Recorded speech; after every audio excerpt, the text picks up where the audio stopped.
Welcome to Competitive Exams Corner. Good morning, each and everyone. Another day for everyone to prove themselves. ప్రతి ఒక్కరికి వాళ్ళని వారు prove చేసుకోవడానికి మరొక రోజు అన్నది కళ్ళ ముందుకు వచ్చింది. So thank God, thank nature. ఇక మనము న్యూస్ అనాలిసిస్లోకి వెళ్తే డిస్కస్ చేయాల్సింది చాలా చాలా ఉంది. ప్రతి ఒక్క ఆర్టికల్కి సంబంధించి కీన్ అబ్జర్వేషన్ చేస్తూ ఇన్ డెప్త్ అనాలిసిస్ మనం చేసుకుందాం. సో ఫస్ట్ న్యూస్ మనకు Manu's historic bronze opens India's medal hunt.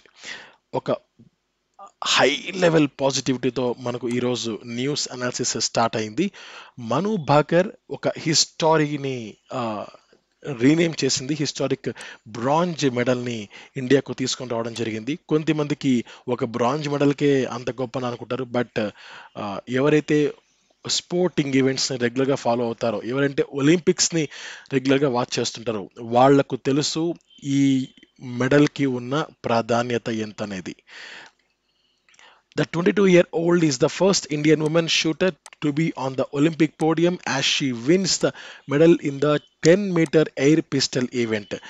10-meter air pistol ఈవెంట్లో భాగంగా మను భాకర్ ఈవిడ బ్రాంజ్ మెడల్ని గెలుచుకున్నారు. సో అలా బ్రాంజ్ మెడల్ని గెలుచుకున్న మొదటి భారతీయ మహిళా షూటర్ అన్నమాట.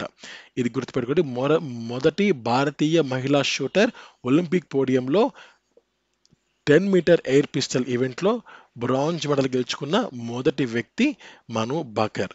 సో ఇది మాత్రం కాకుండా ఆమెకు ఇంకా 10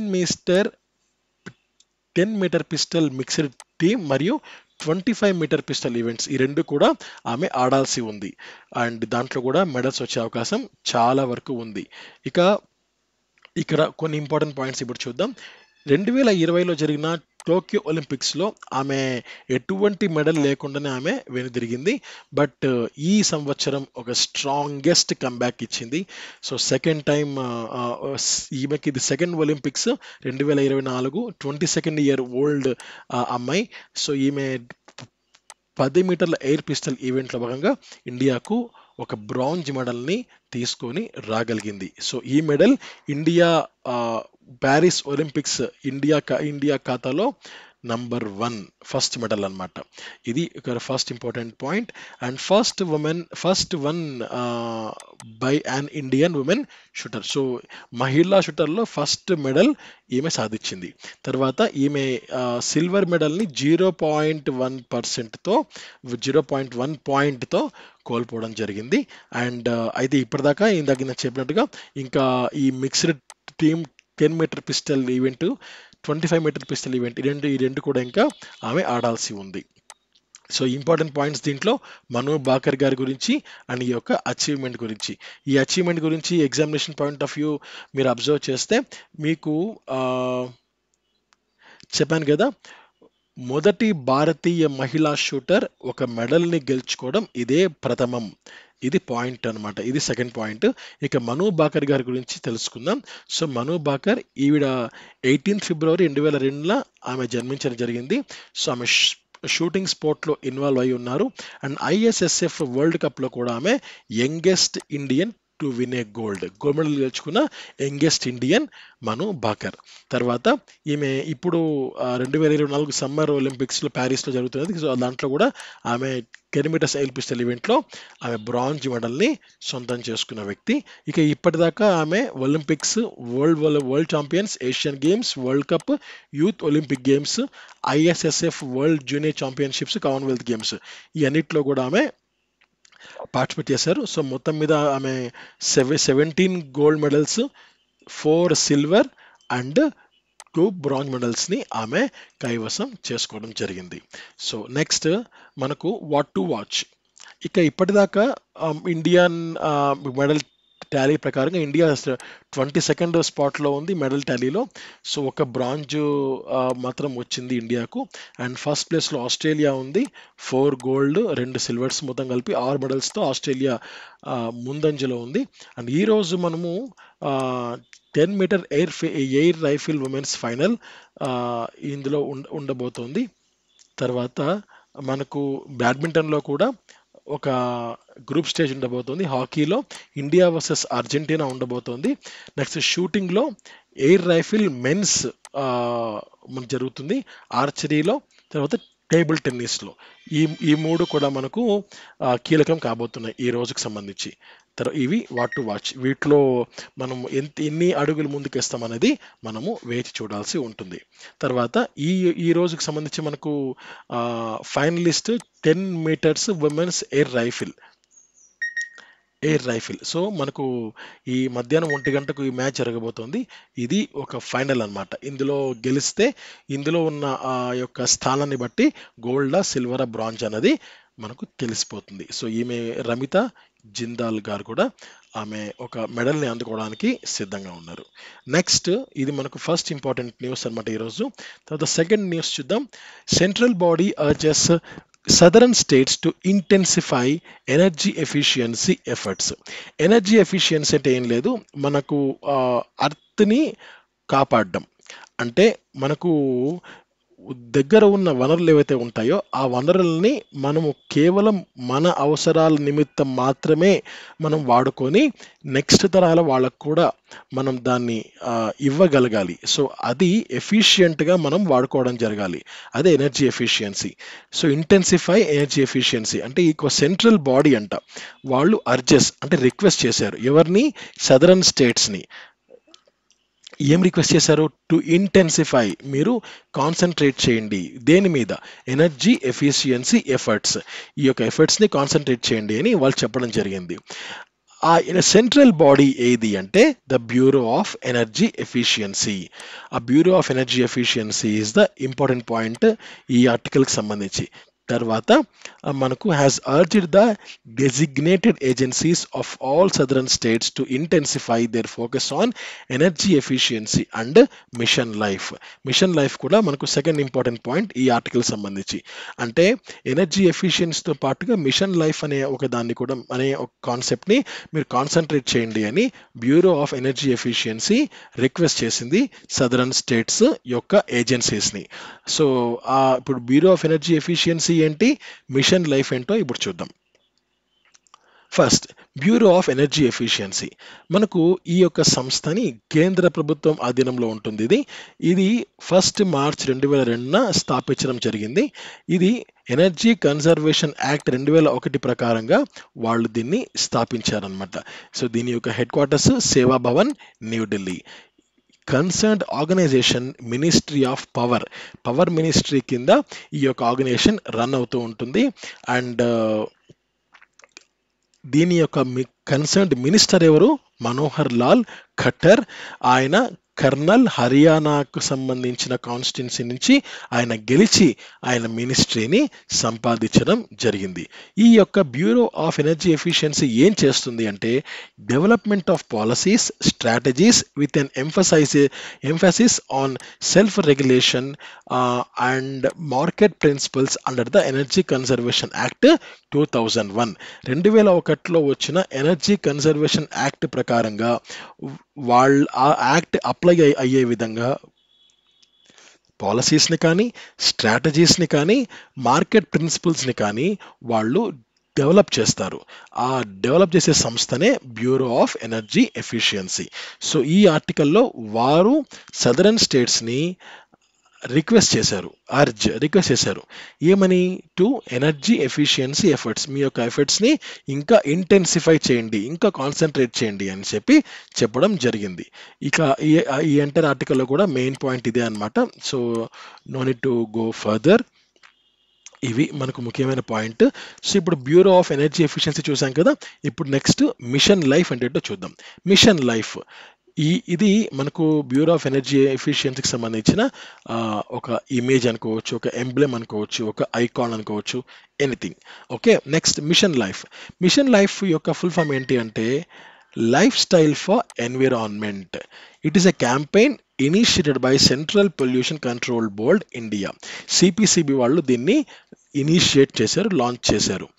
so the mission life is to promote, encourage sustainable and environmentally conscious way of living. మనం జీవిస్తున్న జీవనం ఏదైతే ఉంటుందో అది ఇంకొంత కాన్షియస్గా, ఇంకొంత మనము కాస్త ఆలోచించి బతకడమే దీని యొక్క ప్రధాన లక్ష్యం. అంటే ఆలోచించి అంటే ఏంటంటే, మనకు ఫర్ ఎగ్జాంపుల్ మన దగ్గర ఒక 1 లీటర్ ఆఫ్ వాటర్ ఉంది. ఆ 1 లీటర్ ఆఫ్ వాటర్ని మనము ఎంత ఎఫిషియెంట్గా యూజ్ చేయాలి అంటే, మనము ఏదైనా సరే ఫర్ ఎగ్జాంపుల్ ఇంటికి ఎవరైనా సరే కొంతమంది బంధువులు రాబోతున్నారు. అలాంటప్పుడు 1 లీటర్ అనే కాదు, సంథింగ్ ఒక ఒక ఒక ఒక పాట్లో వాటర్ ఉన్నాయనుకోండి. ఆ పాట్లో వాటర్ అన్నది మనము మనకు తగినంత మాత్రమే యూజ్ చేసి అండ్ వచ్చే వారికి కూడా వాటర్ ఇచ్చేంత కెపాసిటీలో మనం ఉండాలి. సో అదే కాన్షియస్ వే ఆఫ్ లివింగ్ అనమాట. ఇది నేను ఒక హౌస్ హోల్డ్ పరంగా చెప్పాను. అదే ఎన్విరాన్మెంటల్ పరంగా ఆలోచిస్తే దాన్ని మనము సస్టైనబుల్ అంటాం. సస్టైనబుల్ అంటే మనము ఇబ్బంది లేకుండా మనం చూసుకొని ఎంత కావాలో అంత మాత్రమే మనం వాడుకుంటూ ఫ్యూచర్ జనరేషన్స్కి కూడా ఇబ్బంది లేకుండా మనం చూడగలగాలి. అదే sustainable way of living. So దీన్ని ప్రమోట్ చేస్తుంది, దీన్ని ఎంకరేజ్ చేస్తుంది మిషన్ లైఫ్ అన్నమాట. అయితే వాళ్ళు దీనికి సంబంధించి ఒక 3 స్ట్రాటజీస్ని వాళ్ళు పెట్టుకోవడం జరిగింది. ఒకటి ఇండివిజువల్ యాక్షన్.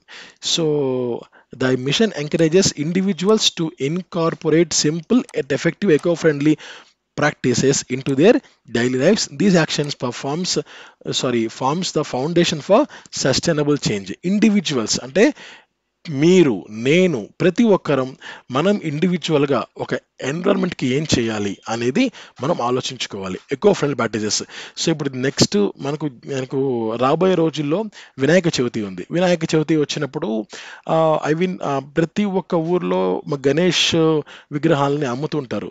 సో మీరు ఒక ఇండివిజువల్గా మీరేం చేయాలి అంటే, నేనేం చేయాలి అంటే, ఆ ఎకో ఫ్రెండ్లీ గణేష్లలో కూడా ఏవైతే కేవలం మట్టితో మాత్రమే చేస్తారో, అంటే without using any plastic gums, అంటే ఎటువంటి మనం గమ్స్ కానీ ఎటువంటి ఆర్టిఫిషియల్ కలర్స్ని కానీ వేటిని యూజ్ చేయకుండా కేవలం మట్టితో తయారు చేసే గణేష్లు కొన్ని ఖచ్చితంగా ఉంటాయి, ప్రతి ఊర్లో అమ్ముతారు. సో అలాంటి వాటిని మాత్రమే మీరు కొనుక్కొని పూజించి వాటిని దగ్గరలో ఉన్న రివర్లో కానీ, నదిలో కానీ, సముద్రంలో కానీ విడిచిపెడితే మీరు ఇండివిజువల్గా మీ యొక్క రెస్పాన్సిబిలిటీని ఫుల్ఫిల్ చేసేట్లు అవుతుంది. అది individual action. Next, industry and market response. So ఈ seeks to create demand for environmental responsible products and services, promoting industries and markets to adapt swiftly to evolving consumer preferences. ఇక్కడ పర్యావరణానికి హాని ఉన్న ప్రొడక్ట్స్ ఏవి, పర్యావరణానికి హాని కాని ప్రొడక్ట్స్ ఏవి, ఇవి కూడా మనం ఆలోచించుకోవాలి. ఇవి ఇండస్ట్రీస్ ఆలోచించుకొని ఆ రకంగా పర్యావరణానికి హాని ఉన్నవి పూర్తిగా లేకుండా చేసి, పర్యావరణానికి ఏవైతే హాని ఉండవో అవి మాత్రమే ఎంకరేజ్ చేసి వాటిని మార్కెట్లోకి రిలీజ్ చేయాలనేదే ఈ ఇండస్ట్రీస్, మార్కెట్స్ చేయాల్సిన పని. Next, policy influence. ఈ యొక్క పాలసీ ఇన్ఫ్లుయెన్స్ అంటే ఇండస్ట్రీస్ని, ఇండివిజువల్స్ని ఒక గాడిలో పెట్టేందుకు ఒక పాలసీ కావాలి. అంటే మనము 140 కోట్ల మంది మన ఇండియన్ జనాభా ఉన్నారు. సో ఈ 140 కోట్ల మంది ప్రతి ఒక్కరి దగ్గరికి మనం వెళ్ళి చెప్పలేం కదా. అలాంటప్పుడు ఒక పాలసీ ఫార్ములేట్ చేస్తే ప్రతి ఒక్కరు దాన్ని ఫాలో అవుతారు. సో పాలసీ ఫార్ములేషన్ అనేది చాలా చాలా ఇన్ఫ్లుయెన్స్ ఉంటుందన్నమాట. సో ఆ విషయంలో ఈ మిషన్ లైఫ్ వాళ్ళు, మిషన్ లైఫ్ ఈ యొక్క గ్రూప్ అన్నది చాలా చాలా కీ రోల్ ప్లే చేస్తుంది. అంటే లైఫ్ స్టైల్ ఫర్ ఎన్విరాన్మెంట్. మన లైఫ్ స్టైల్ అనేది ఎన్విరాన్మెంట్ కోసం కొంచెం చేంజ్ చేసుకోవాలి. సో అంటే కొంచెం కాన్షియస్గా, కొంత మనము ఆలోచించి మన జీవనం అన్నది కొనసాగించాలి. ఇది మిషన్ లైఫ్ యొక్క ముఖ్యమైన పాయింట్స్. సో మనకు నెక్స్ట్ పాయింట్, ఫస్ట్ ఒలింపిక్స్ అయిపోయింది. సెకండ్ న్యూస్లో మనము బ్యూరో ఆఫ్ ఎనర్జీ ఎఫిషియన్సీ గురించి డిస్కస్ చేసుకున్నాం. నెక్స్ట్ మిషన్ లైఫ్ గురించి డిస్కస్ చేసుకోవడం జరిగింది. Next, culture ministry to host 3-day museum conclave in New Delhi. ఇక్కడ కాన్క్లేవ్ అనే పదం ఉంది మనకు కదా. సో ఇక్కడ కాన్క్లేవ్ అంటే మనకు కొన్ని ఇక్కడ హిందూ కానీ ఇంగ్లీష్ న్యూస్ పేపర్స్లో వాళ్ళు సమయాన్ని తగ్గట్టుగా కొన్ని వర్డ్స్ వాడతారు. కాన్క్లేవ్ అని, కాన్ఫరెన్స్ అని, సెమినార్ అని, వెబినార్ అని, మీటింగ్ అని. సో ఇలా వాడతారనమాట. అసలు ఏంటి వీటికి అంటే నాకు తెలిసింది నేను మీకు చాలా బ్రీఫ్గా చెప్తాను. కాన్క్లేవ్ అంటే ఒక స్పెసిఫిక్ మ్యాటర్లో ప్రైవేట్ మీటింగ్ అనమాట. మీటింగ్ అంటే ఒక గ్రూప్ ఆఫ్ మెంబర్స్ కలిసి వాళ్ళు సంథింగ్ డిస్కస్ చేసుకోవడం. అది ఫార్మల్ కావచ్చు, ఇన్ఫార్మల్ కావచ్చు. ఏది మీటింగ్ అనే పదానికి అర్థం. ఇక్కడ కాన్క్లేవ్ ఏంటంటే ప్రైవేట్గా, అంటే అది బయటికి కనపడదు. కేవలం వాళ్ళు మాత్రమే ఒక రూమ్లో కూర్చొని ఒక విషయం గురించి డిస్కస్ చేస్తారు. సో అది ఒక ప్రైవేట్గా జరుగుతుంది, అంటే రహస్యంగా జరుగుతుంది. అదే కాన్క్లేవ్ అనమాట. అంటే మనకు అది బయటికి కనపడదు అనమాట కాన్క్లేవ్ అంటే. మరి కాన్ఫరెన్స్ ఉంటుంది. కాన్ఫరెన్స్ అంటే ఏంటి? దీనికి ఆపోజిట్గా అదొక ఫార్మల్ మీటింగ్. అంటే కొంతమంది అఫీషియల్స్ కలిసి ఒక విషయం గురించి చర్చించుకుంటారు. అది మనకు బయటికి కూడా మనకు మీడియా ద్వారానో, ఎవరైనా సరే ఫోటోగ్రాఫ్స్ ద్వారానో మనకి అది బయటికి వస్తుంది అనమాట ఆ ఇన్ఫర్మేషన్. అదే కాన్ఫరెన్స్. సెమినార్ అంటే ఒక స్మాల్ గ్రూప్కి సంబంధించి ఒక కాలేజ్లో కానీ, సమ్ యూనివర్సిటీలో కానీ, ఒక స్కూల్లో కానీ సమ్ గ్రూప్ ఆఫ్ మెంబర్స్ కలిసి డిస్కస్ చేస్తారు. అది సెమినార్. వెబినార్ అంటే ఆన్లైన్ డిస్కషన్. సో అందులో పార్టిసిపేట్ చేసే పార్టిసిపెంట్స్ ఎవరైతే ఉంటారో వాళ్ళు ఆల్ ఓవర్ వరల్డ్ ఎక్కడి నుంచైనా సరే వాళ్ళు దాంట్లో త్రూ ఆన్లైన్ లింక్ ద్వారా జాయిన్ అవ్వచ్చు. అది వెబినార్. సో ఇలా రకరకాల వర్డ్స్ మనకు కనపడుతూ ఉంటాయి. ఇక ఈ న్యూస్ విషయానికి వస్తే, curators, administrators of museum and domain experts will gather next week in Delhi for a 3-day conclave. అయితే ఒక మ్యూజియం అంటే తెలుసు కదా, మనకు హైదరాబాద్లో సాలార్జింగ్ మ్యూజియం ఉంది. అండ్ మ్యాక్సిమం కొన్ని ఊర్లో మ్యూజియంస్ ఉంటాయి. మ్యూజియంస్ ఎందుకు ఉంటాయి అంటే మనకు ఓల్డ్ అంటే పురాతన వస్తువులు ఏవైతే ఉంటాయో వాటిని ఫ్యూచర్ జనరేషన్స్కు అందివ్వడమే మ్యూజియంస్ యొక్క ఫస్ట్ ప్రాధాన్యత. సో ఈ విషయంలో మ్యూజియంస్ కీలక పాత్ర పోషిస్తాయి.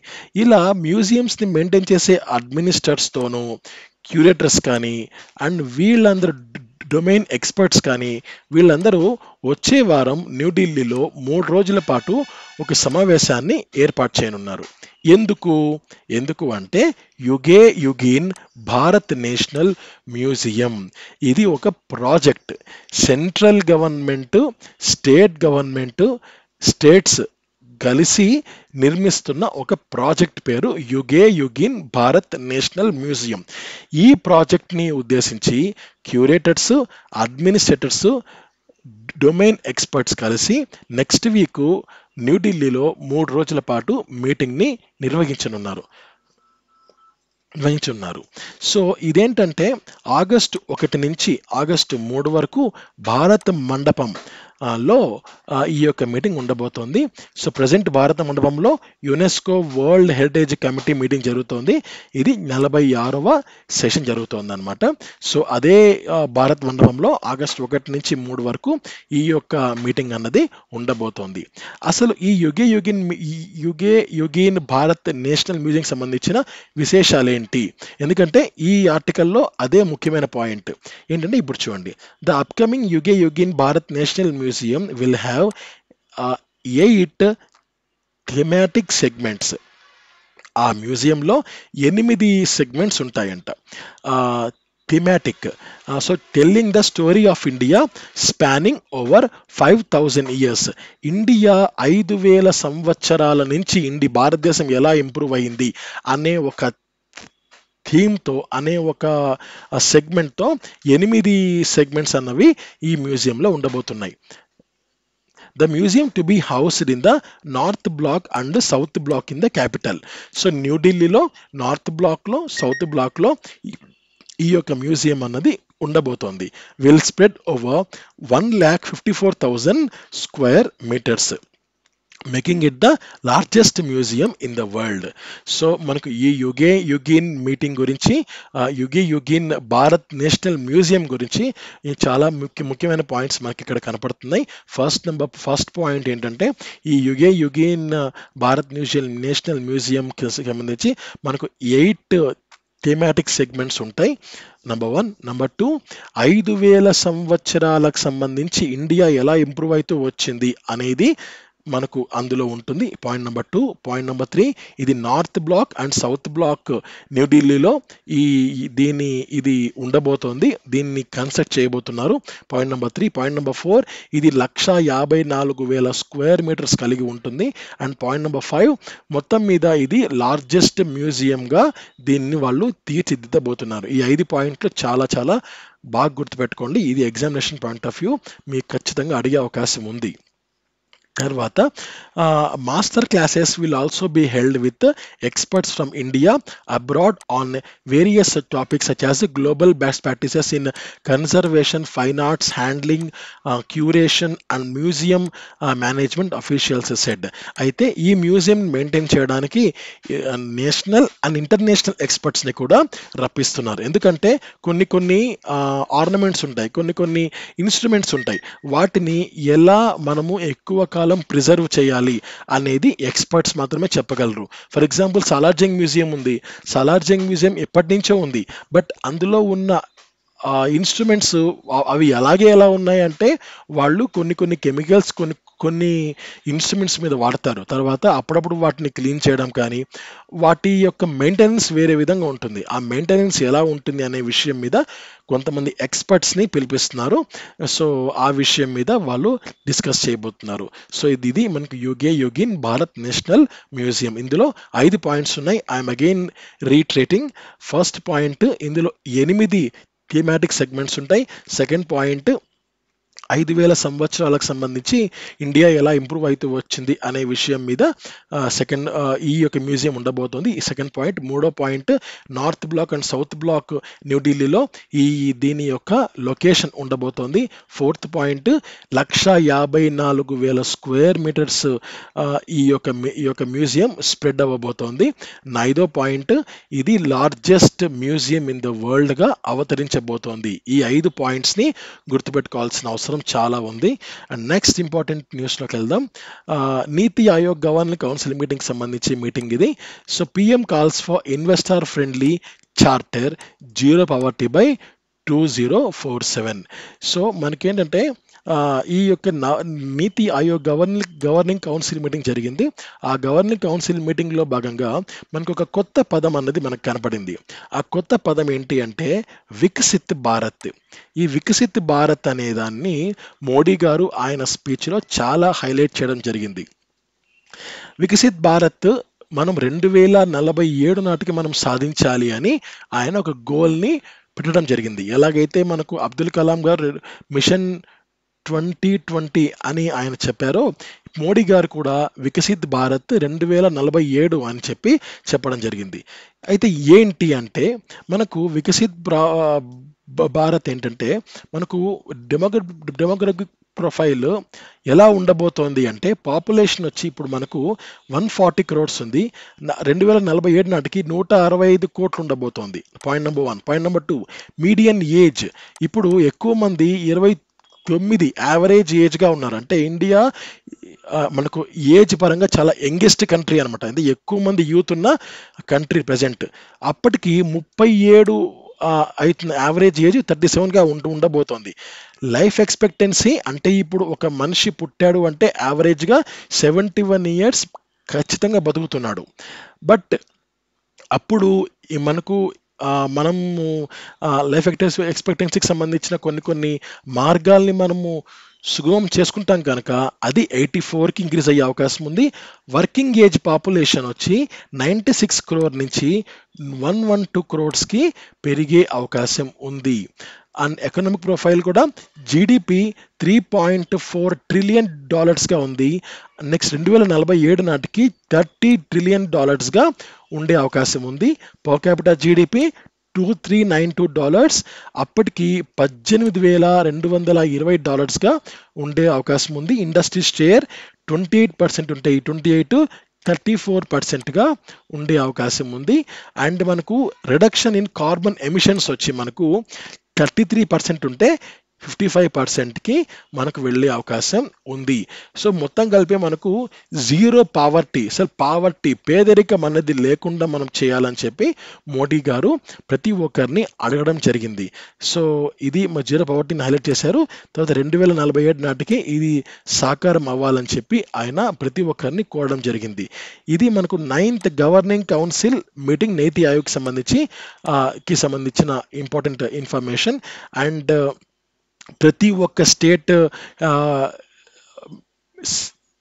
చీఫ్ మినిస్టర్ని కూడా ఆయన ఇన్వెస్ట్మెంట్ ఫ్రెండ్లీ చార్టర్ని రూపొందించి ఇన్వెస్ట్మెంట్స్ని అట్రాక్ట్ చేయాలని చెప్పి ఆయన కోరడం జరిగింది.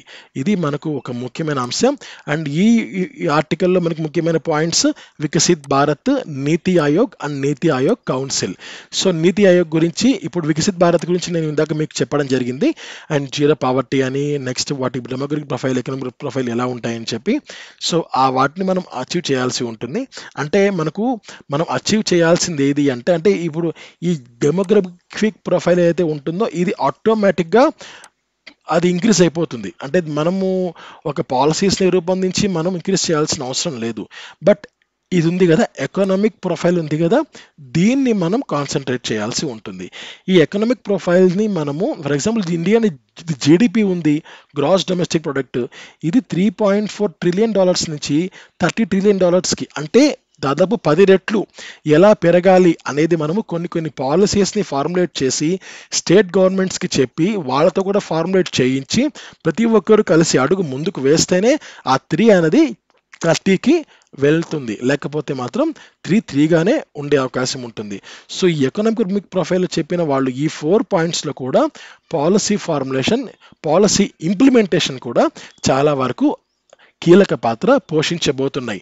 ఇక సెకండ్ పాయింట్, ఈ ఇంపార్టెంట్ పాయింట్స్లో నీతి ఆయోగ్, మూడో పాయింట్ నీతి ఆయోగ్ కౌన్సిల్. సో ఫస్ట్ నీతి ఆయోగ్ గురించి మనము డిస్కస్ చేసుకొని నీతి ఆయోగ్ కౌన్సిల్ గురించి కూడా డిస్కస్ చేసుకోవడం జరుగుతుంది. నేను ఒక 2 days బ్యాక్ చెప్పడం జరిగింది నీతి ఆయోగ్ గురించి. అగైన్ మరొకసారి చెప్తున్నాను. నీతి ఆయోగ్ అనేది మనకు 2015 జనవరి 1న ఫామ్ అయ్యింది. సో దీని యొక్క full form national institution for transforming India.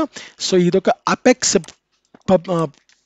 Public policy think tank of the government agency task with catalysing economic development.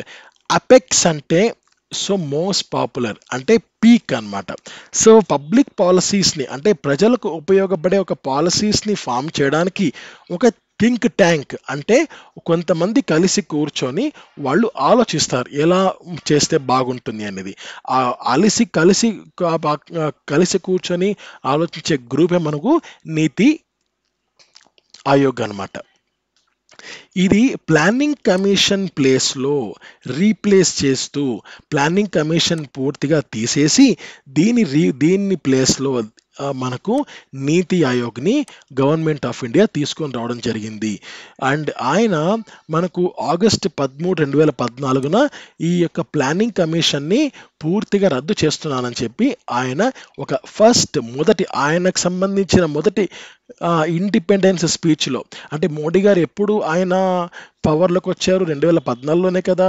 So 2014లో ఆయన చెప్పిన మొదటి ఇండిపెండెన్స్ స్పీచ్లో ఆయన ఈ విషయాన్ని వెల్లడించడం జరిగింది. సో ప్లానింగ్ కమిషన్ మనకు 1950లో 15 మార్చిన ఫామ్ అయింది. ఇది మామూలుగా 5-year ప్లాన్స్ని ఫార్ములేట్ చేస్తూ ఉండేది. దీని ప్లేస్లో నీతి ఆయోగ్ అనేది రావడం జరిగింది. అండ్ దీని యొక్క chairperson Narendra Modi, concerned ministry of planning. ఇది టాప్ డౌన్ మోడల్ని ఫాలో అవుతుంటుంది. అంటే ఫస్ట్ చైర్పర్సన్, నెక్స్ట్ ఆయన కింద కొంతమంది సభ్యులు, వాళ్ళ కింద కొంతమంది సభ్యులు, అలా పైన నుంచి కింది వరకు ఒక పాలసీ అనేది ఫార్మేట్ అవుతుంటుంది. అలా ఇది టాప్ డౌన్ మోడల్ని ఫాలో అవుతూ ఉంటుంది. నెక్స్ట్ నీతి ఆయోగ్ గురించి ఇప్పుడు మనము తెలుసుకుందాం కదా. నీతి ఆయోగ్ కౌన్సిల్ ఏంటంటే ఇప్పుడు తెలుసుకుందాం. నీతి ఆయోగ్ కౌన్సిల్ చూడండి, మనకు ఎక్స్ అఫీషియో చైర్పర్సన్ వచ్చి ప్రైమ్ మినిస్టర్ ఆఫ్ ఇండియా, అంటే నరేంద్ర మోడీ గారు. Okay, prime minister is the chairperson. తర్వాత governing council consist of chief ministers of all states, union టెరిటరీస్కి సంబంధించిన స్టేట్స్కి సంబంధించిన ముఖ్యమంత్రులు, legislatures, lieutenant governors of UTs. తర్వాత regional councils compose of chief ministers, lieutenant governors and union territories in the region to address specific issues and contingencies impacting more than one state are region. ఒక concern ఏదైతే ఉంటుందో అది ఒక state కానీ లేదా ఒక region కాకుండా ఎక్కువ స్టేట్స్ని, అంటే మినిమం రెండు రాష్ట్రాలని ఇంపాక్ట్ చేస్తుంటే ఆ విషయాన్ని నీతి ఆయోగ్లో వాళ్ళు తీసుకొని రావడం జరుగుతుంది, ఆ యొక్క సమస్యల్ని. తర్వాత full time organisational framework composed of vice chairperson, 4 full time members, 2 part time members from leading universities. ఆ తర్వాత 4 ex official members, union council of ministers, chief executive officer, వీళ్ళంతా ఉంటారన్నమాట. So who looks after the administrator అంటే secretariat. Next ఇక్కడ చెప్పాను కదా, chairperson is Narendra Modi, vice chairperson వచ్చి Suman Bery, ex official members Amit Shah, Rajnath Singh, Nirmala Sitharaman and Arjun Munda. Special invitees Nitin Gadkari, Piyush Goyal, Virendra Kumar, Ashwini Vaishnaw and Rao Inderjit Singh. Full time members V K Saraswat, ఆయన DRDO former chief, Ramesh Chand agricultural expert, V K Paul public health expert, Arvind Virmani ఆయన ఒక economist. వీళ్ళు full time members అనమాట. Next CEO chief executive officer ఎవరు, BVR Subrahmanyam. తర్వాత governing council వచ్చి ప్రతి ఒక్క రాష్ట్రానికి సంబంధించిన చీఫ్ మినిస్టర్ కూడా ఇందులో ఇంక్లూడ్ అయ్యి ఉన్నారు. అండ్ ప్రతి ఒక్క యూటీకి సంబంధించిన గవర్నర్స్ కూడా ఈ గవర్నింగ్ కౌన్సిల్లో మెంబర్స్గా ఉన్నారు. ఇది నీతి ఆయోగ్ గ్రూప్, నీతి ఆయోగ్ కౌన్సిల్కి సంబంధించిన మనకు ఇన్ఫర్మేషన్. మనకు ఈ ఆర్టికల్లో అన్ని కంప్లీట్ అయిపోయాయి కదా. వికసిత్ భారత్ గురించి చెప్పాను, అండ్ నీతి ఆయోగ్ గురించి మనము డిస్కస్ చేసాము, నీతి ఆయోగ్ కౌన్సిల్ గురించి కూడా మనము డిస్కస్ చేయడం జరిగింది. So let's go for next important article. Jaishankar holds talks with US counter part in Tokyo. ఇక్కడ External Affairs Minister S. Jaishankar on Sunday held wide-ranging talks with his American counterpart Antony Blinken against the backdrop of an unease in India-US ties following the Prime Minister Narendra Modi's visit to Russia 3 weeks ago. So, Mr. Jaishankar and Mr. Blinken are in Tokyo to attend the meeting of a foreign ministers of the four-nation Quad grouping. So, ఆయన India US రిలేషన్కి సంబంధించి ఆయన కొన్ని మీటింగ్స్లో ఆయన participate చేయడం జరిగింది. అందులో భాగంగానే యుఎస్ కౌంటర్ పార్ట్ వ్యక్తితో టోక్యోలో ఆయన సమావేశాన్ని ఏర్పరచుకోవడం జరిగింది. ఇక్కడ మనకు ముఖ్యమైన అంశాలు ఏంటంటే, ఒకటి ఇండియా యుఎస్ మధ్య సంబంధాలు, 2 క్వాడ్ అంటే ఏంటి, ఇక్కడ క్వాడ్ ఇచ్చారు కదా, క్వాడ్ గ్రూపింగ్ అని, క్యూయుఏడి క్వాడ్ అంటే ఏంటి, ఇప్పుడు చర్చించుకుందాం. ఫస్ట్ ఇండియా యుఎస్ రిలేషన్స్ ఎలా ఉన్నాయి అని చెప్పడానికి ఒక 5 పాయింట్ ఫార్ములా ఇవ్వడం జరిగింది నేను. ఈ 5 పాయింట్స్ని కనుక మీరు అబ్జర్వ్ చేస్తే ఈ ఇండియా యుఎస్ రిలేషన్స్ ఎంత స్ట్రాంగ్గా ఉన్నాయి అన్నది మీకు ఈజీగా అర్థమవుతుంది. India and US cooperate closely at multilateral organisations including UN, G20, association of south east nations, Asian కానీ, నెక్స్ట్ ఐఎంఎఫ్ కానీ, వరల్డ్ బ్యాంక్ కానీ, WTO కానీ. ఈ సంస్థల్లో యుఎస్కి ఏదైనా ఇబ్బంది వచ్చినా ఇండియా కాస్త గట్టిగా నిలబడుతుంది. ఇండియాకి ఏదైనా ఇబ్బంది వచ్చినా కూడా యుఎస్ సపోర్ట్ చేస్తుంది. తర్వాత US welcomed India in joining the UN security council 2021. 2021లో యుఎన్ సెక్యూరిటీ కౌన్సిల్లో ఇండియాకి వెల్కమ్ చెప్పింది యుఎస్ఏ ఫర్ 2-year టర్మ్, 2 ఏళ్ల పాటు జాయిన్ కమ్మని చెప్పింది. ఆ తర్వాత 2023లో ఏం చేసింది అంటే ఇండియాను పర్మనెంట్ మెంబర్గా వాళ్ళు ఫిక్స్ చేయడం జరిగింది. India is also one of the 12 countries partnering with the US on the Indo-Pacific Economic Framework for Prosperity IPEF. ఈ Indo-Pacific Economic Framework for Prosperity లో కూడా యుఎస్ దాదాపు 12 కంట్రీస్తో పార్ట్నర్షిప్ అయి ఉంది. ఆ 12 కంట్రీస్లో ఇండియా కూడా ఒకటి. తర్వాత ఓషన్ రిమ్ అసోసియేషన్, అది యుఎస్కి సంబంధించింది. దాంట్లో కూడా ఆ, ఈ- ఈ- ఈ సారీ, ఇది ఇండియాకి సంబంధించింది. దాంట్లో ఇండియా యుఎస్ ఇండియాతో కూడా ఇండియా యుఎస్ని కూడా ఒక పార్ట్నర్గా చేర్చుకుంది ఇండియన్ ఓషన్ రిమ్ అసోసియేషన్లో. తర్వాత 2021లో జరిగిన ఇంటర్నేషనల్ సోలార్ అలయన్స్లో అది ఇండియాలో హెడ్ క్వార్టర్స్ ఉంటుంది. సో ఇది దీంట్లో కూడా యుఎస్ జాయిన్ అయ్యింది. తర్వాత United states agency for international డెవలప్మెంట్లో కూడా ఇండియా అండ్ మరియు యుఎస్ కీలక పాత్ర పోషించాయి. ఇది యుఎస్కి ఇండియాకి మధ్య ఉన్న రీసెంట్ రిలేషన్ హైలైట్స్ అన్నమాట. Next quad. క్వాడ్ యొక్క ఫుల్ ఫామ్ ఏంటంటే quadrilateral security dialogue. I'm again repeating, quadrilateral security dialogue. మనకు మామూలుగా క్వాడ్రిలేటరల్ అంటే నంబర్ 4 ని సూచిస్తుంది. ఇక్కడ 4 ఏంటి అంటే India, Australia, Japan and US. I'm again repeating, India, Australia, Japan and US. వీళ్ళ మధ్య సెక్యూరిటీ పరంగా ఒక స్ట్రాటజీని రూపొందించి అప్పుడప్పుడు అప్పుడప్పుడు సమావేశం కావడమే ఈ యొక్క క్వాడ్. వీళ్ళు ఏర్పాటు చేసిన ఒక సంస్థ ప్రధాన ఉద్దేశం. వీళ్ళు ఒక గ్రూప్ని ఏర్పాటు చేశారు. ఎవరెవరు? Australia, India, Japan and USA. ఈ గ్రూప్ వాళ్ళు ఏం చేస్తారు అంటే ఈ 4 దేశాలకు సంబంధించి వాళ్ళు రక్షణ పరంగా ఒక స్ట్రాటజీస్ని రూపొందించుకొని వాటిని ఇంప్లిమెంట్ చేసే ఛాన్స్ ఉంటుంది.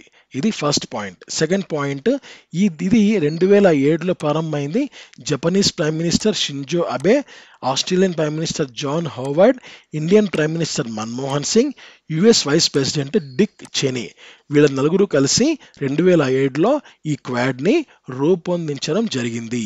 తర్వాత వీళ్ళ నలుగురు కలిసి చేసే ఒక జాయింట్ మిలిటరీ ఎక్సర్సైజ్ ఉంది. ఆ ఎక్సర్సైజ్ పేరు మలబార్ ఎక్సర్సైజ్. ఇది పాయింట్ నెంబర్ 3. పాయింట్ నెంబర్ 4, ఈ క్వాడ్ ఎప్పుడు ఫామ్ అయింది అంటే ఫస్ట్ టైం 2008లో ఫామ్ అయింది. 2007లో ఫామ్ అయింది. తర్వాత 2008లోనే అది పూర్తిగా దీన్ని క్లోజ్ చేశారు. తర్వాత 2017లో అగైన్ రీఎస్టాబ్లిష్ అయింది. కొత్తగా అగైన్ దాన్ని ఎస్టాబ్లిష్ చేసడం జరిగింది. నెక్స్ట్ ఇంపార్టెంట్ న్యూస్ చూద్దాం.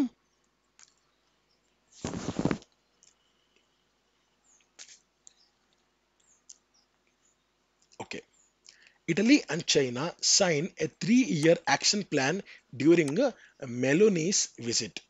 ఇక్కడ ఇక్కడ ఇటలీ అండ్ చైనా ఇద్దరు కలిసి ఒక 3 సంవత్సరాల యాక్షన్ ప్లాన్ ని వాళ్ళు రూపొందించుకున్నారు. ఎందుకు? To implement past agreements. వాళ్ళ మధ్య ఉన్న ఇంతకు ముందు జరిగిన అగ్రిమెంట్స్ ఏవైతే ఉంటాయో వాటిని ఇంప్లిమెంట్ చేయడానికి అని చెప్పి వాళ్ళ యాక్షన్ ప్లాన్ ని 3 సంవత్సరాల్లో మనము చేద్దామని ఇటలీ మరియు చైనా కలిసి వాళ్ళు ఒక అగ్రిమెంట్ ని రూపొందించుకున్నారు, ఒక ప్లాన్ రూపొందించుకున్నారు. So to experiment with new forms of cooperation. So కొత్త ఈ యొక్క కోఆపరేషన్తో మనము పాస్ట్ అగ్రిమెంట్స్ని ఇంప్లిమెంట్ చేయాలి 3 సంవత్సరాల్లోని ఒక యాక్షన్ ప్లాన్ని రూపొందించుకోవడం జరిగింది. సో ఇది ఒక ఇంపార్టెంట్ పాయింట్. నెక్స్ట్ వచ్చి మనకు attracting Chinese investment in auto manufacturing and other sectors. Chinese వాళ్ళు ఆటో మ్యానుఫ్యాక్చరింగ్ పరంగా వాళ్ళు ముందున్నారు. సో వాళ్ళని ఆ ఇన్వెస్ట్మెంట్స్ని అట్రాక్ట్ చేయడమే మా ఉద్దేశం అని చెప్పి మనకు ఈ యొక్క ఇటలీ కౌంటర్ పార్ట్ ఇక్కడ చెప్తున్నారనమాట. Next, her 5-day visit comes several months after Italy's dropped out of China's Belt and Road Initiative. చైనాకు సంబంధించి ఒక ఇనిషియేటివ్ ఉంది, అదే బెల్ట్ అండ్ రోడ్ ఇనిషియేటివ్. ఆ ఇనిషియేటివ్ నుంచి ఇటలీ దాదాపు కొన్ని నెలల క్రితమే ఆ ఇనిషియేటివ్ నుంచి డ్రాప్ అయిపోయింది. సో ఆ డ్రాప్ అయిపోయిన తర్వాత కొన్ని నెలల తర్వాత ఇటలీ యొక్క ప్రధాన వ్యక్తి ఈ యొక్క చైనాకు విజిట్ చేసి మన పాస్ట్ అగ్రిమెంట్స్ని మనము పూర్తయ్యే విధంగా ఒక యాక్షన్ ప్లాన్ రూపొందించుకుందామని చెప్పి రెండు దేశాల అధినేతలు వాళ్ళు ఒక మీటింగ్ని ఏర్పాటు చేయడం జరిగింది. ఇక్కడ ఈ యొక్క ఆర్టికల్లో మనకు ముఖ్యమైనవి 4. 1 Italy, 2 China, 2 European union. European union ఇక్కడ ఉంది, European union. 4 belt and road initiative. So very sorry అండి, ఇక్కడ ఇండియా కాదు, ఇక్కడ ఇటలీ రావాలి. ఇండియా ప్లేస్లో ఇటలీ రావాలి, ఇండియా కాదు, sorry. Okay, European union, belt and road initiative, China and India, ఈ 4 పాయింట్స్ మనం డిస్కస్ చేద్దాం. సో ఈ ఆర్టికల్ మీకు అర్థమైంది కదా. ఇటలీ దేశం మరియు చైనా దేశం వాళ్ళ అధినేతలు కలిసి వాళ్ళు 3 సంవత్సరాల యాక్షన్ ప్లాన్ని వాళ్ళు సైన్ చేశారు. ఈ యాక్షన్ ప్లాన్ ఏంటంటే పాస్ట్ అగ్రిమెంట్స్, ఇంతకుముందు చేసుకున్న అగ్రిమెంట్స్ ఏవైతే ఉంటాయో అవి ఇంకా పెండింగ్లో ఉన్నాయి. ఆ పెండింగ్లో ఉన్న అగ్రిమెంట్స్ని పూర్తి చేయడమే ఈ యాక్షన్ ప్లాన్ యొక్క ప్రధాన ఉద్దేశం. సో ఈ మెలోనీ అనే వ్యక్తి ఎవరు అంటే ఇటలీకి సంబంధించిన వ్యక్తి. సో ఇటలీ యొక్క ప్రైమ్ మినిస్టర్ అన్నమాట. ఈ ఇటలీ ప్రైమ్ మినిస్టర్ చైనాకు విజిట్ చేయడం జరిగింది. సో ఈ విజిటింగ్ కూడా మనకు ఇటలీ చైనాకు సంబంధించిన బెల్ట్ అండ్ రోడ్ ఇనిషియేటివ్లో ఇటలీ డ్రాప్ అయిపోయింది. అంటే ఆ ఇనిషియేటివ్లో ఇప్పుడు ఇటలీ అన్నది లేదు. సో ఆ డ్రాప్ అయిపోయిన చాలా నెలల తర్వాత ఈ యొక్క మీటింగ్ అన్నది జరిగింది. ఫస్ట్ ఇటలీ గురించి చూద్దాం. ఇటలీ, సో ఇది మనకు ఫ్లాగ్ అనమాట, ఇది యొక్క వాళ్ళ ఎంబ్లెమ్. అండ్ మనకు capital is Rome, official language is Italian, and president Sergio Mattarella, prime minister Giorgia Meloni, and officially Italian republic. So ఈ మెలోనీ గారే ప్రజెంట్ న్యూస్లో ఇన్వాల్వ్ అయిన వ్యక్తి. సో ఇటలీ మనకి ఎక్కడ వస్తున్నారు, ఇక్కడ వస్తుంది అనమాట, ఈ ప్రాంతంలో ఇటలీ అన్నది వస్తుంది. ఓకే, నెక్స్ట్ అబౌట్ చైనా విషయానికి వస్తే officially People's Republic of China అని పిలుస్తారు. అండ్ ఈ మనకు second most populous country in the world is China. And first ఎవరు, India. And 17.4 of the world's పాపులేషన్లో చైనాలో కలిగి ఉంది. Capital is Beijing, president Xi Jinping. ఇది ఫ్లాగ్ ఆఫ్ చైనా.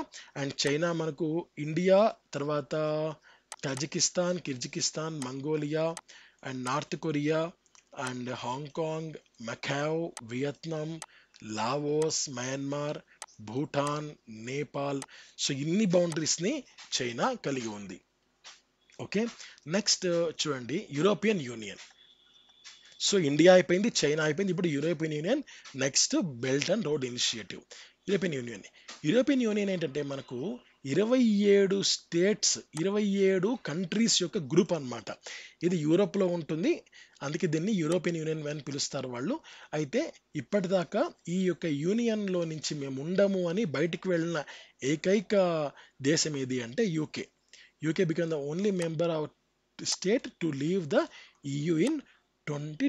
2020లో ఈ యూరోపియన్ యూనియన్ నుంచి బయటకు వెళ్ళిన దేశం యూకే. మొత్తం కలిపి మనకు ఈ యొక్క యూనియన్లో 24 అఫీషియల్ లాంగ్వేజెస్ ఉన్నాయి. అందరికీ యూరో అనే కరెన్సీ అన్నమాట. And all EU states except Bulgaria have a very high human development index according to the UNDP, national development programme. అంటే మనకు బల్గేరియాకి తప్ప మిగిలిన అన్ని దేశాల్లోనూ హ్యూమన్ డెవలప్మెంట్ ఇండెక్స్ చాలా మంచిగానే కనపడుతుంది అని ఇక్కడ చెప్పడం జరుగుతుంది. మనకు మ్యాప్లో ఇది ఒక యూరోపియన్ యూనియన్. వరల్డ్ మ్యాప్లో యూరోపియన్ యూనియన్ ఎక్కడ ఉందో చూపిస్తాను చూడండి.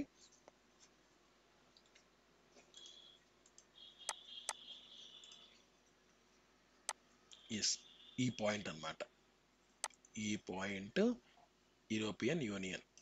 ఎస్, మనకేంటంటే ఒక కంగారు ఉంటుంది కదా, మనకు ఆస్ట్రేలియన్ కంగారు అలా ఉంటుంది అనమాట. సో ఇక్కడ ఇలా ఇలా సమ్ చెయ్యి కానీ కాలు కానీ వెనకాల ఒక పొడవుగా తోక కానీ లాంగ్ నెక్ కానీ, సో ఇలా ఒక కంగారు, ఆస్ట్రేలియన్ కంగారు లాగా అది వంగినప్పుడు ఎలా ఉంటుందో ఇమేజ్ అలా ఉంటుంది European union map pointing image అన్నమాట. Next belt and road initiative. ఇదేంటంటే ఫస్ట్ నేను మీకు ఒక ఇమేజ్ చూపిస్తాను. ఎస్, ఇది బెల్ట్ అండ్ రోడ్ ఇనిషియేటివ్ అన్నమాట. వీళ్ళు ఏం చేశారంటే చైనా యొక్క ఐడియా ఇది. వీళ్ళు ఎంటైర్ వరల్డ్‌లో ప్రాజెక్ట్స్‌ని రూపొందించాలని చెప్పి ఈ యొక్క ఇనిషియేటివ్‌ని స్టార్ట్ చేశారు. ఇది image. Belt is a initiative known in China as the one belt one road, sometimes referred as the new silk road. New silk road అని కూడా అప్పుడప్పుడు పిలుస్తూ ఉంటారు దీన్ని. అండ్ ఒకే బెల్ట్ ఒకే రోడ్డు అనే ఒక లక్ష్యంతో ఈ యొక్క బెల్ట్ అండ్ రోడ్ ఇనిషియేటివ్‌ని చైనా స్టార్ట్ చేసింది. అండ్ ఇది global infrastructure development strategy adopted by Chinese government in 2013లో దీన్ని అడాప్ట్ చేసుకుంది. దాదాపు 150 కంట్రీస్లో ఇన్వెస్ట్మెంట్కు ఇది సిద్ధపడింది. ఇదేంటంటే మనకు అర్బన్ డెవలప్మెంట్, ల్యాండ్స్ కారిడార్స్కి, రోడ్, రైల్, ఎనర్జీ, డిజిటల్ ఇన్ఫ్రాస్ట్రక్చర్లో ఇది ఇన్వెస్ట్ చేయనుంది. మ్యారిటైమ్ సిల్క్ రోడ్ కూడా ఇందులో అడుగు ముందుకేసి పోర్ట్స్ని కూడా ఇంప్రూవ్ చేయనుంది. సో ఇది మనకు ఒక ముఖ్యమైన అంశం అండి. అయితే ఆయన ఒక కజకిస్తాన్ ట్రిప్లో సిల్క్ రోడ్ ఎకనామిక్ బిల్డ్ అని కూడా ఆయన అనౌన్స్ చేశారంట. సో ఎక్కువ మనకు పాపులర్ అయింది బెల్ట్ అండ్ రోడ్ ఇనిషియేటివే. ఇప్పుడు మనకి ఇమేజ్ చూడండి. First new Eurasian land bridge, China Mongolia Russian corridor, India China Indo China corridor, China Bangladesh India corridor, China Pakistan corridor, China central Asia west corridor. ఇలా 6 segments మనకు కనపడుతున్నాయి అన్నమాట. ఇది maritime silk road, belt and road initiative. అంటే maritime silk road అన్న ఒకటే, belt and road initiative అన్న ఒకటే. 2 పదాలు కూడా వాళ్ళ నోట్ల నుంచే వచ్చాయి. సో మనకు ఈ ఆర్టికల్ సంబంధించి కంప్లీట్ పూర్తయింది కదా. ఇటలీ గురించి చెప్పాను, చైనా గురించి చెప్పాను, యూరోపియన్ యూనియన్ గురించి చెప్పాను, and BRI belt and road initiative గురించి కూడా నేను మీకు చెప్పడం జరిగింది. నెక్స్ట్ ఆర్టికల్లోకి వెళ్దాం. In midnight reshuffle, the president appoints 6 new governors. So ఒక ప్రెసిడెంట్ ఆఫ్ ఇండియా గారు గవర్నర్స్ని రీషఫుల్ చేశారు. అందులో భాగంగా కొత్తగా 6 కొత్త గవర్నర్స్ని అపాయింట్ చేయడం జరిగింది. సో ఈ మ్యాటర్ గురించి పక్కన పెడితే నేను చాలా సింపుల్గా ఒక ఇమేజ్ని చూపిస్తాను మీకు. ఇది ఒక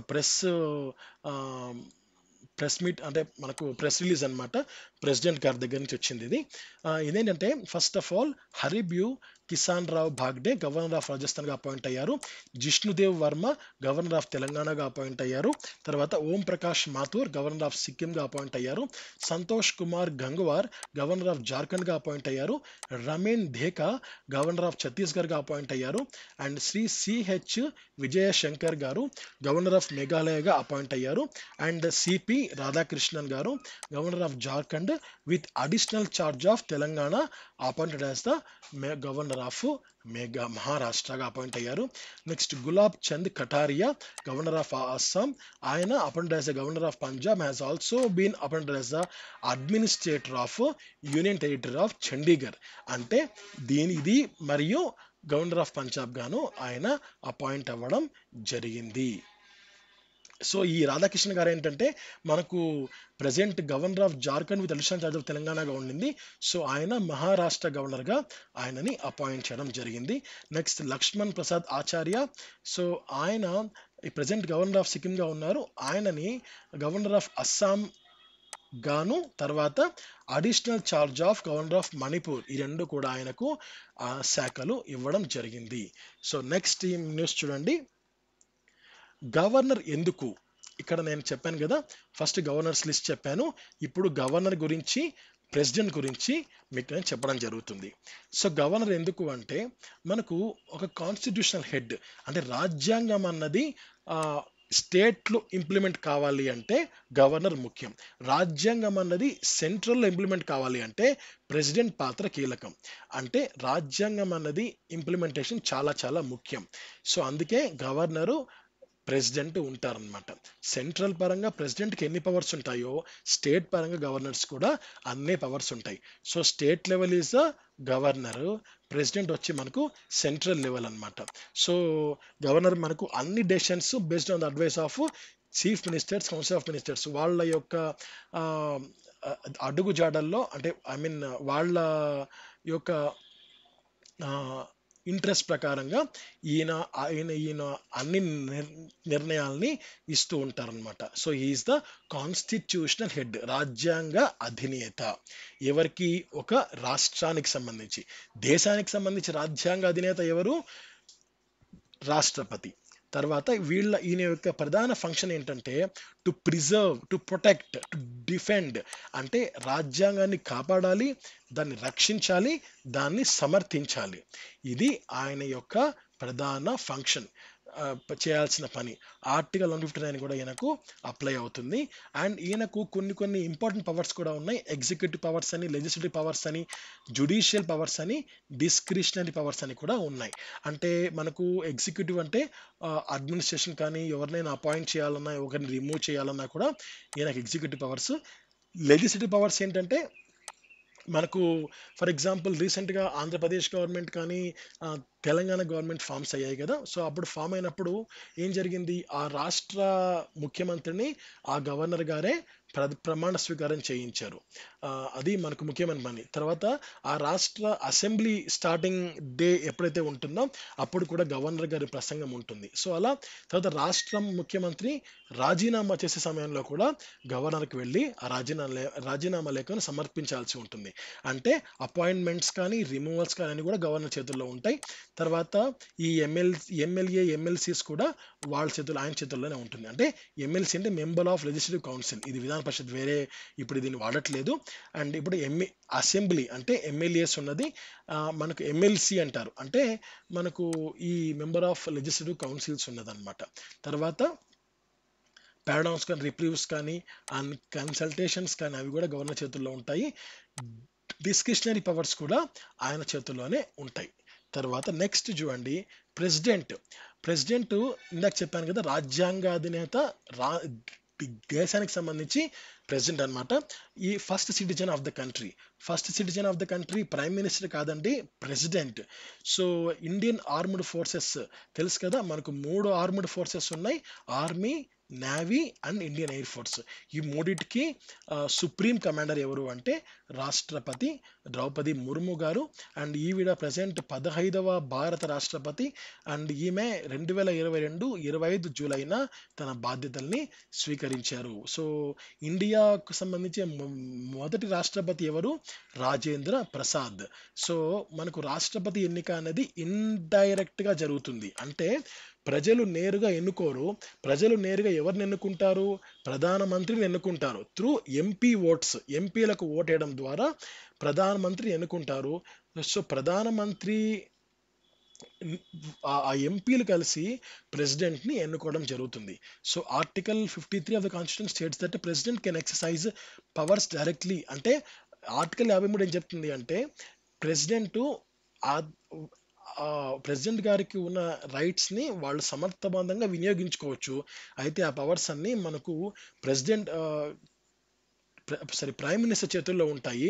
సో ప్రైమ్ మినిస్టర్ కరెక్ట్గా పని చేస్తున్నా లేదా అనేది ఒక సూపర్విజన్ అథారిటీ ప్రెసిడెంట్ చేతుల్లో ఉంటుందన్నమాట. ఒకవేళ ప్రైమ్ మినిస్టర్ సరిగా చేయకపోతే ఆ బాధ్యతల్ని ప్రెసిడెంట్ చేయాల్సి ఉంటుంది.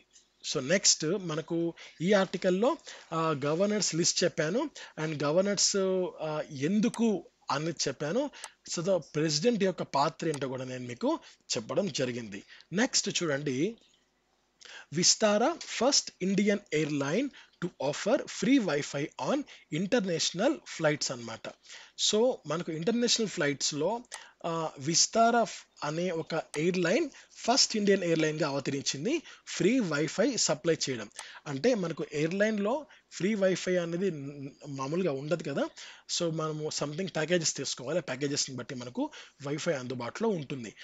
ఈ విస్తారా ఎయిర్లైన్స్ వాళ్ళు కేవలం కొద్ది సమయం మాత్రము ఫ్రీ వైఫైని అందుబాటులోకి తీసుకొని రావడం జరిగింది. So Vistara on Saturday it will provide 20 minutes of complimentary Wi-Fi on its international flights operated by Boeing 787-9 Dreamliner and Airbus A321 neo aircraft. ఈ రెండిట్లో కూడా మొదటి 20 నిమిషాల పాటు ఈ యొక్క కాంప్లిమెంటరీ వైఫై, మొదటి మనం వాడిన 20 నిమిషాల పాటు కాంప్లిమెంటరీ వైఫైని వాళ్ళు అందివ్వడం జరిగింది. సో ఇలా అందించే ఎయిర్లైన్ మొదటి భారతీయ ఎయిర్లైన్ విస్తారా ఎయిర్లైన్ అనమాట. ఈ బిట్ ఖచ్చితంగా వస్తుంది, గుర్తుపెట్టుకోండి. First Indian airline to offer free wifi to passengers ఏది అంటే విస్తారా ఎయిర్లైన్స్. ఆ తర్వాత మనకు కావాలి అంటే 20 నిమిషాల తర్వాత మనకు కావాలి అనుకుంటే మనకు వైఫై టైం అన్నది మనము ఇంక్రీజ్ చేసుకోవచ్చు. ఇండియన్ క్రెడిట్లో కానీ డెబిట్ కార్డ్స్ ద్వారా కానీ మనము ఆ ఎయిర్లైన్స్లో పర్చేస్ చేసుకోవచ్చు. So Deepak Rajawat he is the chief commercial officer of the Vistara airlines. మనకు తర్వాత ఈ విస్తారా ఎయిర్లైన్ ఆఫర్స్ ఈ విస్తారా ఎయిర్లైన్స్ని వైఫై కనెక్టివిటీ ఏదైతే ఉంటుందో అది ప్రొవైడ్ చేస్తున్న సంస్థ పానాసోనిక్ ఏవియానిక్స్ అనమాట. Next the airline offers paid wifi plans. Club Vistara membership can access free chart facility through out the flight. మనకు ఫ్లైట్ అంతా కూడా మనకు ఫ్రీ చార్ట్ ఫెసిలిటీ కావాలి అంటే మనము క్లబ్ విస్తారా మెంబర్షిప్ని మనము తీసుకోవాల్సి ఉంటుంది. తర్వాత operates A fleet of 70 air craft, 53 air bus A320 neo, 10 Airbus A321 neo and 7 Boeing 787 9 Dreamliner aircraft Vistara present operate చేస్తోంది. సో దాదాపు 65 మిలియన్ కస్టమర్స్ని ఇప్పటిదాకా సొంతం చేసుకుంది విస్తారా ఎయిర్లైన్స్. విస్తారా ఎయిర్లైన్సే ఈ యొక్క న్యూస్కి హైలైట్. ఇప్పుడు ఈ విస్తారా ఎయిర్లైన్స్కి సంబంధించిన ఇంపార్టెంట్ ఇన్ఫర్మేషన్ చూద్దాం. ఇది మనకు 2013లో స్టార్ట్ అయింది. 2015లో వాటి యొక్క ఆపరేషన్స్ని మొదలుపెట్టింది జనవరి 9న. మనకు joint venture between the కాంగ్లోమరేట్ Tata Sons and the Singapore airlines. Joint venture అనే పదం ఏంటి, కాంగ్లోమరేట్ అంటే పదం ఏంటి? జాయింట్ వెంచర్ అంటే రెండు సంస్థల మధ్య ఒక వ్యాపారం అనేది కొనసాగితే ఆ వ్యాపారం యొక్క ఓనర్షిప్ని రెండు సంస్థలు సమానంగా పంచుకుంటే దాన్ని జాయింట్ వెంచర్ అంటారు. ఇక్కడ మనకు విస్తారా ఎయిర్లైన్స్ అన్నది కేవలం ఇండియాది కాదండి. ఇందులో సింగపూర్ ఎయిర్లైన్స్ వాటా ఉంది, తర్వాత టాటా సన్స్ వాటా కూడా ఉంది. ఈ రెండు సంస్థలు సమాన ఓనర్షిప్ని కలిగి ఉన్నాయి ఈ యొక్క విస్తారా ఎయిర్లైన్స్లో. నంబర్ 1. నంబర్ 2, కాంగ్లోమరేట్ అంటే ఏంటంటే టాటా సన్స్ యొక్క కాంగ్లోమరేట్ అంటే మనకు టాటా అంటే టాటా కార్స్ ఉన్నాయి, టాటా స్టీల్ ఉంది, అండ్ ఇలా టాటాకి సంబంధించిన చాలా వ్యాపారాలు ఉన్నాయి. ఆ టాటా కాంగ్లోమరేట్ అన్ని వ్యాపారాలకు సంబంధించిన ఒక గ్రూప్, టాటా గ్రూప్ ఉంటుంది కదా, ఆ గ్రూప్నే కాంగ్లోమరేట్ అని పిలుస్తారు. ఆ గ్రూప్ కూడా సింగపూర్ ఎయిర్లైన్స్తో కలిసి జాయింట్ వెంచర్లో పాల్గొని విస్తారా ఎయిర్లైన్స్ని స్టార్ట్ చేయడం జరిగింది. దీని యొక్క headquarters Gurgaon, Haryana, India. And దీని యొక్క concerned ministry of civil aviation. So ఈ ministry of civil aviation head ఎవరు? కింజరపు రామ్మోహన్ నాయుడు. ఆయన శ్రీకాకుళం లోక్సభ కాన్స్టిట్యుయెన్సీ నుంచి గెలిచి ఆయన ఎంపీ అయ్యి మినిస్ట్రీ ఆఫ్ సివిల్ ఏవియేషన్గా ఆయన ఆ పదవిని అలంకరించడం జరిగింది. Next, India UAE trade partnership is a model for sustainable productive global economy. ఇది మనకు ఒక ముఖ్యమైన ఆర్టికల్ అనమాట. ఒక సిఈపిఏని హైలైట్ చేశారు. సిఈపిఏ అంటే కాంప్రిహెన్సివ్ ఎకనామిక్ పార్ట్నర్షిప్ అగ్రిమెంట్. ఇది 2022లో యుఏఈ అంటే యునైటెడ్ అరబ్ ఎమిరేట్స్ మరియు ఇండియా ఈ రెండు దేశాల మధ్య ఉన్న ఒక అగ్రిమెంట్ అనమాట. ఇండియా మరియు యుఏఈ మధ్య కాంప్రిహెన్సివ్ ఎకనామిక్ పార్ట్నర్షిప్ అగ్రిమెంట్. ఈ అగ్రిమెంట్ ప్రకారంగా ఏంటంటే దాదాపు 16.41% వాళ్ళ ట్రేడ్ ఇంప్రూవ్ అయ్యి $84.84 బిలియన్ దగ్గరికి అది చేరిందనమాట. అంటే వాళ్ళ మధ్య వ్యాపారం అన్నది 16.4% ఇంక్రీజ్ అయ్యి $84.84 బిలియన్ వాళ్ళ వ్యాపారం అన్నది చేరుకుంది. ఇది according to UAE ministry of economy Abdullah bin Touq Al Marri ఆయన ఉద్దేశం ప్రకారం ఇదన్నమాట. అండ్ స్టాటిస్టిక్స్, ఈ సిఈపిఏ ఏంటంటే strengthen the collaboration to promote startups through exchange of best practices between the accelerators, incubators and other such ecosystems stakeholders. ఈ యొక్క Sepah అంటే comprehensive economic partnership agreement అన్నది లోకల్గా ఉండే కొంతమంది ఇంక్యుబేటర్స్ని కానీ తర్వాత ఎక్సిలేటర్స్ కానీ ఇన్వెస్ట్ చేసే వాళ్ళని కానీ అవి కాస్త ఎంకరేజ్ చేస్తాయి అన్నమాట. ఎక్కువగా వ్యాపారం చేయాలని అవి ఎంకరేజ్ చేస్తాయి. సో అలా ఎంకరేజ్ చేసి ఈ యొక్క వ్యాపారాన్ని 16.4%ని ఇంక్రీజ్ చేసుకొని $72 ఉన్నది $84 బిలియన్ ఇంక్రీజ్ అయ్యింది. ఓకే, $72 బిలియన్ ఉన్నది $84 బిలియన్ ఇంక్రీజ్ అయ్యింది. నెక్స్ట్ చూడండి, Sepah India UAE Sepah entered in to force on May 1, 2022లో మే 1న ఈ యొక్క సెపా అన్నది యుఏఈ మరియు ఇండియా కలిసి ఫామ్ చేయడం జరిగింది. ఇందులో ముఖ్యంగా వాళ్ళు కాన్సన్ట్రేట్ చేసేది జెమ్స్ కానీ jewellery, drugs, pharmaceuticals, fruits, vegetables ఇవన్నీ కూడా ఇండియా యుఏఈకి ఎక్స్పోర్ట్ చేస్తోంది. సో దీనికి యుఏఈ చాలా కృతజ్ఞతగా ఉందని చెప్తున్నారు. తర్వాత Indian FDI in UAE also growing 11,000 new Indian companies were registered in 2022. 2022లోనే 11,000 కొత్త భారతీయ కంపెనీలు యుఏఈలో రిజిస్టర్ కాబడ్డాయంట. సో అలా ఇండియా చాలా కీలక పాత్ర పోషిస్తుందని చెప్పి చెప్తున్నారు. సో మొత్తం మీద 2022లో మాత్రమే 11,000 కంపెనీలు, మొత్తం మీద 83,000 కంపెనీలు ఇండియన్ కంపెనీస్ యుఏఈలో ఉన్నాయన్నమాట. సో మొత్తం కలిపి 2030కి వీళ్ళు పెట్టిన గోల్ ఏంటంటే non oil trade $100 billion reach అవ్వాలి. అంటే ఇప్పుడు 84 ఉంది కదా, ఈ 84 కాస్త 100కు రీచ్ అవ్వాలని చెప్పి వాళ్ళు 2030కి గోల్గా పెట్టుకోవడం జరిగింది. ఇక్కడ ఏంటంటే మరొకటి, ఈ సెపా ఉంది కదా, ఈ సెపా అంటే ఇట్ ఈజ్ ఒక స్టార్టప్ బ్రిడ్జ్ అనమాట. స్టార్టప్ బ్రిడ్జ్ ఇది ఒక వన్ స్టాప్ ప్లాట్ఫామ్. అండ్ ఎవరైతే ఎంటర్ప్రీనియర్స్ కానీ స్టేక్ హోల్డర్స్ కానీ ఎవరైతే ఉంటారో వాళ్ళు అడుగు ముందుకు వేయచ్చు అని చెప్పి వాళ్ళు చెప్తున్నారు అని చెప్పి వాళ్ళు ఇక్కడ చెప్పడం జరుగుతోంది. అండ్ ఇది చాలా key initiative for the cooperation of India UAE. రెండు దేశాల మధ్య సత్సంబంధాలు ఉండాలి అంటే ఇది చాలా కీలక పాత్ర అని చెప్తున్నారు. And enhancing partnerships with India in the startups and SME sectors is one of the key focus areas during the visit as well. రెండు దేశాల మధ్య ఎస్ఎంఈ సెక్టర్ కూడా చాలా కీలక పాత్ర స్టార్టప్ సెక్టర్ కూడా కీలక పాత్ర పోషిస్తుందని చెప్పి ఈ యొక్క అధినేత ఈ యొక్క యుఏఈకి సంబంధించిన మినిస్ట్రీ ఆఫ్ ఎకానమీ ఆయన చెప్పడం జరుగుతుంది. తర్వాత ఎఫెక్టివ్ సప్లై చైన్ మేనేజ్మెంట్ ఏదైతే ఉంటుందో ఆ సప్లై చైన్ మేనేజ్మెంట్ కూడా చాలా కీలక పాత్ర అని చెప్పి ఆయన వర్ణించడం జరిగింది. తర్వాత UAE India is a model for sustainable development and productive global partnerships at a time when some players around the world are turning towards the protectionism. Protectionism అంటే కేవలం నాకే అని కాకుండా సస్టైనబుల్ డెవలప్మెంట్. నేను చెప్పడం జరిగింది కదా, అంటే కేవలం మనకు ఎంత కావాలో అంత యూజ్ చేసుకొని ఫ్యూచర్ జనరేషన్స్ కూడా మనము దాన్ని ఉంచగలిగితే అది సస్టైనబుల్ డెవలప్మెంట్. ఈ విషయంలో ఇండియా యుఏఈ కలిసి ఒక పార్ట్నర్షిప్ని నెలకొల్పుకొని ముందుకెళ్తున్నామని చెప్పి ఆయన చెప్పడం జరుగుతుంది. అండ్ వీళ్ళ మధ్య జరిగిన రీసెంట్ మీటింగ్లో addressing several challenges faced by the global economy today including food security, climate change. రెండు రాష్ట్రాల మధ్య ఫుడ్ సెక్యూరిటీ కానీ క్లైమేట్ చేంజ్ కానీ ఈ విషయానికి సంబంధించి కూడా వాళ్ళు చర్చించడం జరిగింది.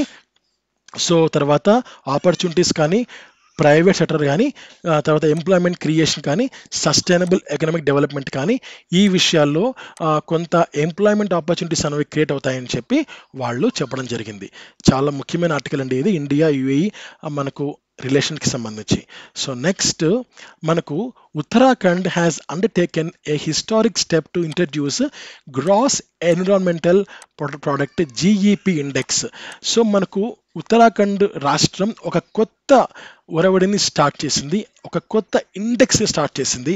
అదేంటంటే gross environmental product GEP index అన్నమాట. ఈ ఇండెక్స్ ఒక హిస్టారిక్ స్టెప్ అండి. ఇప్పటిదాకా ఏ రాష్ట్ర ప్రభుత్వం కూడా ఇది చేయలేదు. It is the first Indian state. So ఇదేంటంటే ఎకాలజీ విత్ ఎకానమీ, అంటే మనకు ఎంతెంత ఇంప్రూవ్ అయ్యాము మనము, అంటే మనకు ఎకానమీ అంటే ఫర్ ఎగ్జాంపుల్ అంటే మనము ఈ యొక్క వాళ్ళు ఇక్కడ 4 చెప్పారు. ఎయిర్ కానీ, వాటర్ కానీ, ఫారెస్ట్ కానీ, సాయిల్ కానీ. ఈ 4 పరంగా చాలా చాలా ఎసెన్షియల్ ఎలిమెంట్స్ మనకు.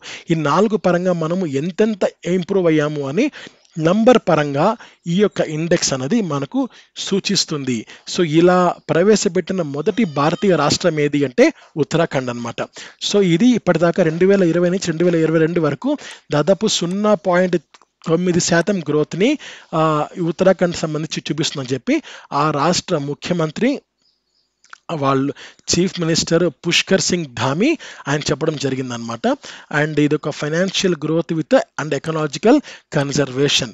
సో మనకు ఇలా చేస్తే మనకి ఎక్కువ మంది పెట్టుబడులు రావడమే కాకుండా మనం ఎన్విరాన్మెంట్ పరంగా మనం ఎంత కన్సర్వ్ చేస్తున్నాం అనేది కూడా మనకు కనబడుతుంది అని ఆయన చెప్పడం జరిగింది. సో ఇది చాలా చాలా ముఖ్యమండి. Significance of protecting natural resources అంటే మనం ప్రకృతి ఎంత కాపాడుతున్నామని చెప్పడానికి ఇది చాలా చాలా ముఖ్యం.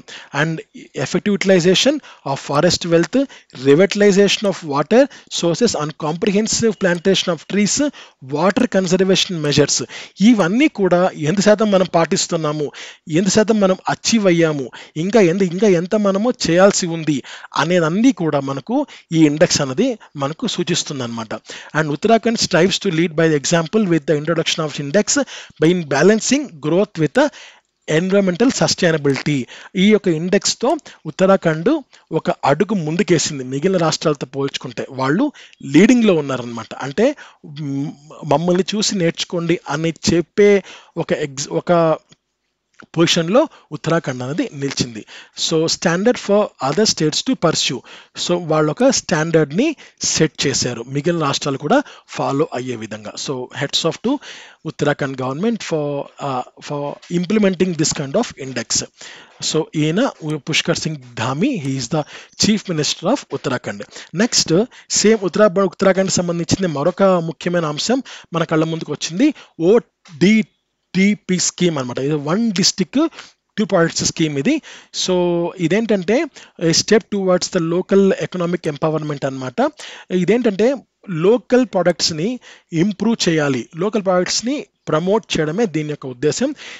తద్వారా ఏమవుతుంది అంటే లోకల్గా ఉంటున్న వాళ్ళు ఎవరైతే ఉంటారో వాళ్ళంతకు వాళ్ళే సెల్ఫ్ ఎంప్లాయ్మెంట్ క్రియేట్ చేసే విధంగా ఈ స్కీమ్ అన్నది చాలా వరకు యూజ్ అవుతుంది. మొత్తం కలిపి ఈ యొక్క ఉత్తరాఖండ్లో మొత్తం కలిపి మనకు 13 జిల్లాలు ఉన్నాయి. 13 జిల్లాల్లో కూడా ఈ యొక్క స్కీమ్ అన్నది వాళ్ళు స్టార్ట్ చేయడం జరిగింది.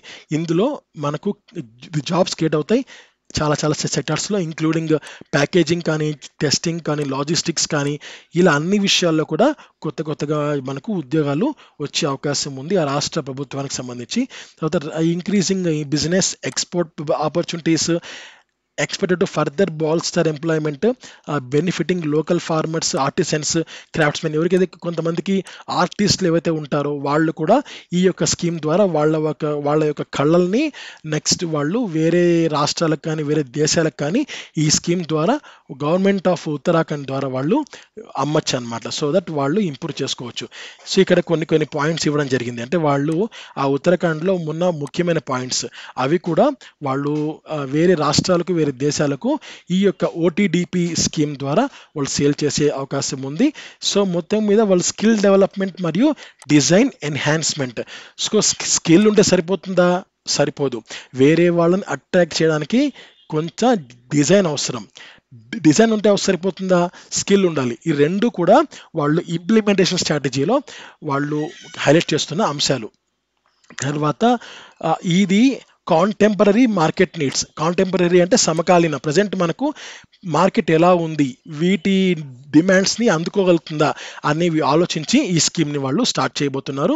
తర్వాత ఇందాక చెప్పాను కదా, ప్యాకేజింగ్ కానీ బ్రాండింగ్ కానీ ఈ విషయాల మీద వాళ్ళు కాన్సన్ట్రేట్ చేయబోతున్నారు.